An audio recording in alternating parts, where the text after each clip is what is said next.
Hello and welcome again to Red Gaming Tech for your daily dose of your latest gaming news with myself and Marta. Today is the 6th of May and I have some rather unfortunate news for those of you in Germany interested in picking up Wolfenstein The New Order. As was detailed on the Bethesda blog, the international version of Wolfenstein The New Order contains Nazi-related symbols and the content cannot by law be sold, imported or distributed in Germany. And the actual PC version will be geo-locked on the PC, preventing both German and Austrian gamers from accessing the international non-edited versions. And there are apparently serious legal ramifications for Bethesda if they do not take steps to prevent this from occurring. Now, they did say, quote, "In order to prevent any digital copies of the international version from being sold, exported, imported or distributed in Germany, PC versions will be geo-locked so they cannot be activated within Germany." Now, this international version will also be unavailable in Austria. As I discussed previously, both Germany and Austria will receive a version of the game with these assets altered or removed, but, quote, "the levels of violence and action remain the same as in the international version."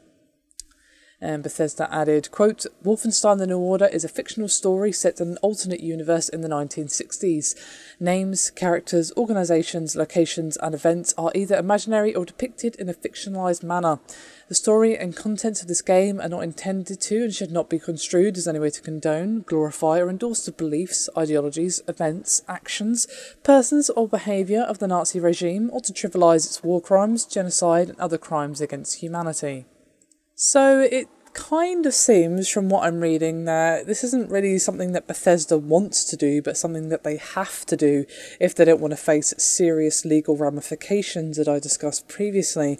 So now it seems like it's going to be pretty hard for any gamers in Germany and Austria to actually get their hands on the non-edited version legitimately, which is a bit of a shame.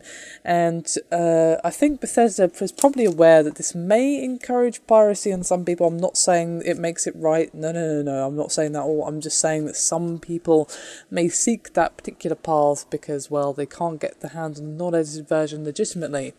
Now, well, let's avoid the topic of whether or not this is right entirely. That's far too messy and I don't really want to get involved in any political stuff on this channel.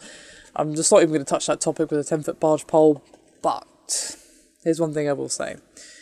If the game has been completely unchanged, other than the fact that the Nazi-related symbols, like of course the swastika and the eagle and whatever else, have been removed, then it's not too big of a deal, IMO. It's still the same game. It's still pretty obviously the Nazis in this game. The storyline, characters and all that sounds like they've been completely unaffected. So if it's literally just the removal of a symbol, then it's not a huge deal. It could have been a lot worse. It could have even been a case of it being not being able to be sold in Germany or being heavily edited outside of course, a few visual assets. So while it's a shame, I'm glad that it was literally just a visual thing of symbols and logos and things that were removed and not anything else. It could have gone the other way. So it's tough to say. I don't really know what to think on this topic, to be honest with you, but I'd like to hear some thoughts from you guys if you are a German or Austrian gamer. What do you think on this particular topic? I think we'd all appreciate some insight from someone who's personally affected by this. I personally would not be too bothered because while the game itself is unchanged, if the game had been edited or in some way outside of something completely and purely visual, then yes, I would be pissed off. But personally, I wouldn't be too bothered about the lack of Nazi symbols everywhere or whatever. That wouldn't particularly bother me, but it is a shame that this sort of censorship still happens. But it seems like, unfortunately, Bethesda have their hands tied by the law. Anyway, that is me done for this video. Thank you very much for watching, and I'll see you next time.